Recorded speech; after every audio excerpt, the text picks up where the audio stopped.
Very few films hide as many fascinating truths beneath the surface as My Fair Lady.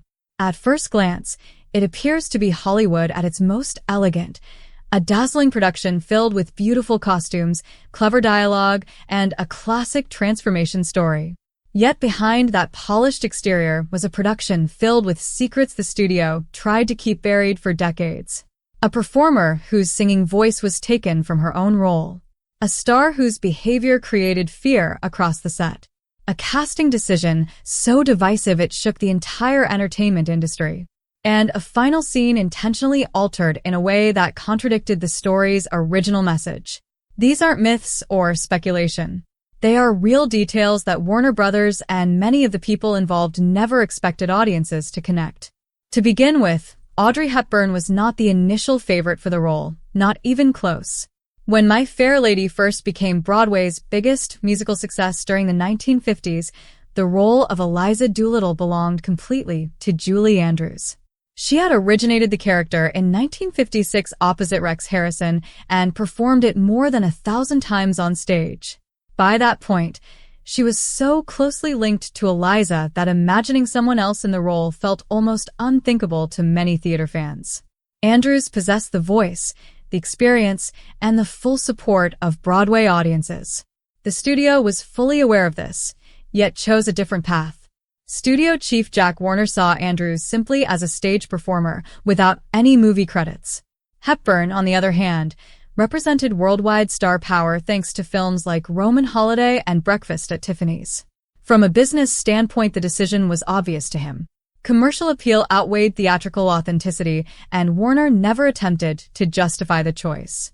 The result became one of Hollywood's most painful professional rejections, directed at the very actress who had defined the role. Another painful reality for Hepburn was not merely the dubbing of her songs, but the way it unfolded. She had spent months working with vocal instructors to strengthen her singing ability, believing she was making genuine progress. During production, she recorded full versions of the musical numbers and even attended playback sessions where she heard her own recordings.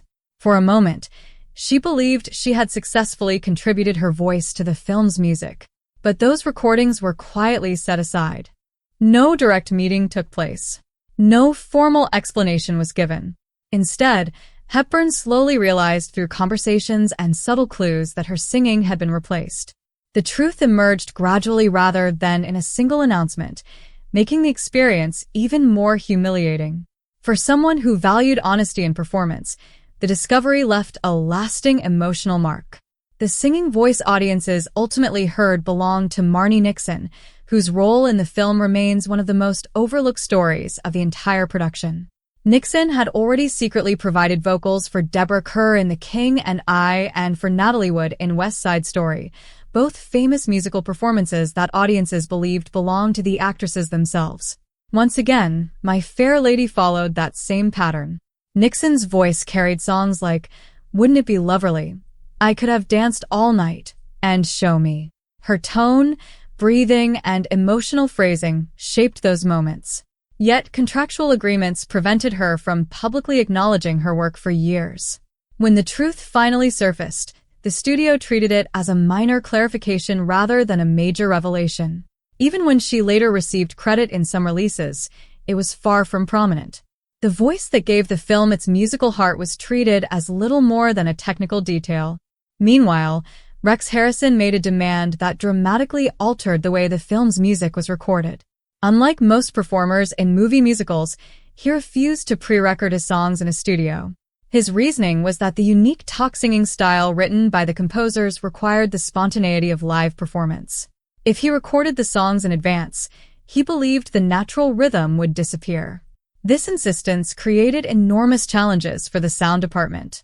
Harrison wore a hidden wireless microphone, an extremely rare technique at the time, allowing his voice to be recorded live while filming. Engineers had to solve complicated problems during production because the orchestra now needed to adapt to Harrison's timing instead of the other way around. What audiences hear as relaxed, conversational singing was actually the result of groundbreaking sound innovation. Financially, the film was also a bold gamble. Jack Warner paid an astonishing $5.5 million simply to secure the rights to the musical. The total production cost eventually climbed to around $17 million, placing the project among the most expensive films ever produced at that time. Warner's strategy was simple. Massive scale could create prestige. By investing such an enormous amount, he ensured that critics, audiences, and award voters would treat the movie as an important cultural event. The risk was enormous, but the visibility alone guaranteed that the entire film industry would be watching closely. Creative conflicts also played a major role behind the scenes. Designer Cecil Beaton and director George Cukor had very different ideas about how the film should look.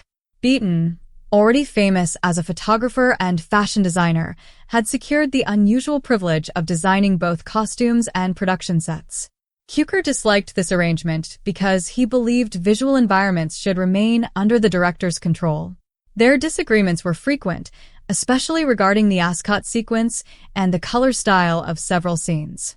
Ironically, the elegant visual harmony audiences admire today emerged from constant artistic battles that required the studio to mediate compromises.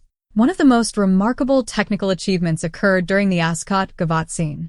Hundreds of extras were carefully trained not in movement, but in stillness.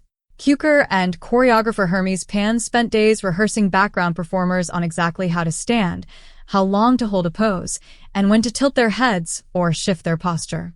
The cold, aristocratic atmosphere seen on screen was carefully engineered through precise choreography. Every small gesture, from a glove adjustment to a slight turn of the head, was planned like a dance routine. The stillness itself became the choreography. The studio also chose not to acknowledge Julie Andrews' stage legacy in any promotional material for the film. Her name was intentionally absent. There were no public thanks for originating the role or carrying the Broadway production for years. This was a deliberate strategy designed to prevent audiences from comparing Hepburn with the stage star. Andrews understood the message clearly. Soon afterward, she was cast by Walt Disney in the film Mary Poppins. At the 1965 Academy Awards, she won Best Actress for that performance. During her acceptance speech, she famously thanked Jack Warner for making the opportunity possible, a remark that drew huge laughter from the audience while Warner himself sat in attendance. Another major alteration involved the film's ending.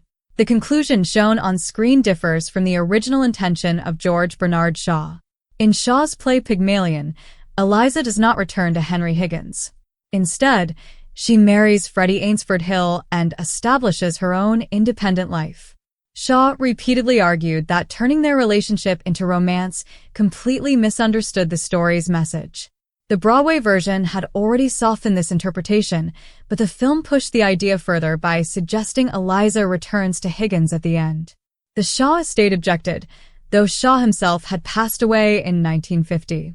As a result, generations of viewers believed they had seen a romantic reunion when the original story had actually warned against exactly that dynamic. Tension between the two lead actors also contributed to the film's atmosphere. Rex Harrison reportedly treated Audrey Hepburn with noticeable distance throughout production. Having worked with Julie Andrews on Broadway, he believed her casting would have preserved the show's theatrical authenticity. To him, Hepburn represented a commercial compromise. Instead of openly confronting the issue, he expressed his feelings through behavior, avoiding conversations between takes and delivering critiques indirectly through others. Hepburn responded quietly and professionally, maintaining composure despite the uncomfortable situation. Interestingly, the emotional distance audiences noticed between their characters was partly genuine rather than purely